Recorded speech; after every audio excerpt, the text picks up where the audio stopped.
வணக்கம் சகோ, இது உங்கள் டிஎஃப் தமிழ் மூவி டைம். இன்னைக்கு ஹாலிவுட் ஆக்டர் ஜேசன் ஸ்டேதம் நடிப்பில் ரிலீஸ் ஆயிருக்க ஷெல்டர் அப்படிங்கிற படத்தை பற்றி தான் பார்க்க போகிறோம். ஃபஸ்ட்டு ஷெல்டர் அப்படிங்கிற இந்த படத்தோடைய கதை என்னன்னு பார்த்துடலாம். படத்தோடைய ஸ்டார்டிங்லேயே நம்ம ஹீரோ கடற்கரை ஓரமாக ஒரு பாலடைஞ்ச லைட் ஹவுஸில் தலைமறைவாக வாழ்ந்துட்டுருக்காரு. வாரத்துக்கு ஒரு முறை அவருடைய நண்பர் அவருடைய அண்ணன் பொண்ணை கூட்டிக்கிட்டு கப்பல் மூலயமா அந்த லைட் ஹவுஸுக்கு வந்து அவருக்கு தேவையான ஃபுட்டை கொடுத்துட்டு போகிறாங்க. இந்த வாரமும் அதே மாதிரி நம்ம ஹீரோவுக்கு ஃபுட் சப்ளை பண்ணுறதுக்காக வராங்க. ஹீரோ கிட்ட ஃபுட் சப்ளையை கொடுத்துட்டு ரிட்டர்ன் போகிறப்ப புயலோடைய தாக்கம் அதிகமாகி அந்த கப்பல் கடலில் கவுந்துருது. இப்போ ஹீரோவும் முயற்சி பண்ணி அவங்க 2 பேரையும் காப்பாற்றலான்னு போகிறாரு. ஆனால் அவர் உயிரிழந்துட்டாரு. அந்த பொண்ணு மட்டும் உயிரோட காப்பாற்றி நம்ம ஹீரோ லைட் ஹவுஸுக்கு கூட்டிகிட்டு வராரு. ஹீரோ காப்பாற்றி கூட்டிகிட்டு வந்து அந்த பொண்ணுக்கு காலில் அடிபட்டிருக்கு. முடிஞ்ச அளவுக்கு ஹீரோவே அதை சரி பண்ண முயற்சி பண்ணுறாரு. ஆனாலும் மெடிசன் தேவைப்படுது அப்படிங்கிற காரணத்தினால இதனால் வரைக்கும் தலைமறைவாக யாருக்கும் தெரியாமல் வாழ்ந்துட்டு இருந்த நம்ம ஹீரோ அந்த பொண்ணுக்கு மெடிசன் கண்டிப்பாக தேவை அப்படிங்கிறதுனால சிட்டிக்கு போகிறாரு நம்ம ஹீரோ.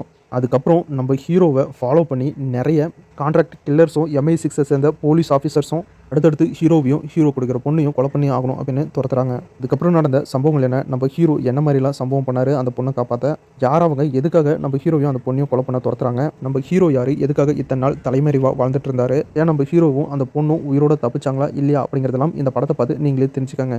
நடிகர் ஜேசன் ஸ்டேதம் நடிப்பில் ரிலீஸ் ஆகிற படங்கள் எல்லாமே ரொம்ப சூப்பராக இருக்கும். அதுவும் அந்த படத்தில் வர ஆக்ஷன் சீன் தான் பட்டையை கிளப்போம். இந்த படத்தில் படம் ஸ்டார்டிங்கே ரொம்ப ஸ்லோவாக தான் ஆரம்பிக்கிறாங்க. படம் ஸ்டார்ட் ஆகி 30 நிமிஷம் கழிச்சு தான் ஆக்ஷனுக்கு என்ட்ரி ஆகுது.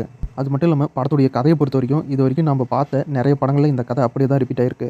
கொலை பண்ண வருவாங்க, அந்த பொண்ணை எப்படியாச்சும் உயிரோடு காப்பாற்றணும், அவ்வளோதான் கதை. மற்றபடி படத்தில் வர ஆக்ஷனு ஃபைட்டு எல்லாமே ஓரளவுக்கு நல்லாவே இருக்குது. இதுக்கு முன்னாடி ஒரு நடிப்பில் ரிலீஸ் ஆன எல்லா படங்களுமே ரொம்ப சூப்பராக இருக்கும். அதுவும் ஆக்ஷன் சீன்ஸ்லாம் பட்டையை கிளப்போம். ஆனால் இந்த படத்தில் ஸ்டோரியை பொறுத்த வரைக்கும் நாம் பார்த்து பழக்கப்பட்ட அதே பழைய ஸ்டோரி தான். ஆனால் படத்தில் வந்திருக்க ஆக்ஷன் சீன்ஸ் எல்லாமே ரொம்ப சூப்பராக இருக்குது. படத்தில் நடிச்சிருக்க எல்லா ஆக்டர்ஸுமே அவங்களோட ரோலை பக்காவாக பண்ணியிருக்காங்க. டோட்டலாக ஷெல்டர் அப்படிங்கிற இந்த படம் எப்படி இருக்குது அப்படின்னா, ஒரு தடவை பார்க்கலாம்பா அப்படிங்கிற ஒரு டீசெண்டான ஆக்ஷன் படமாக தான் இந்த படம் ரிலீஸ் ஆயிருக்கு. இந்த படத்தில் எந்த ஒரு 18+ காட்சிகளும் இல்லை, அதனால் ஃபேமிலியோடவே பார்க்கலாம். இந்த படம் இப்போ தமிழில் போட ரிலீஸ் பண்ணியிருக்காங்க, செக் பண்ணி பாருங்கள். அடுத்த வீடியோவில் வேறு ஒரு சூப்பரான படத்தோட மறுபடியும் உங்களை சந்திக்கிறேன். இது உங்கள் டிஎஃப் தமிழ் மூவி டைம். தேங்க்யூ.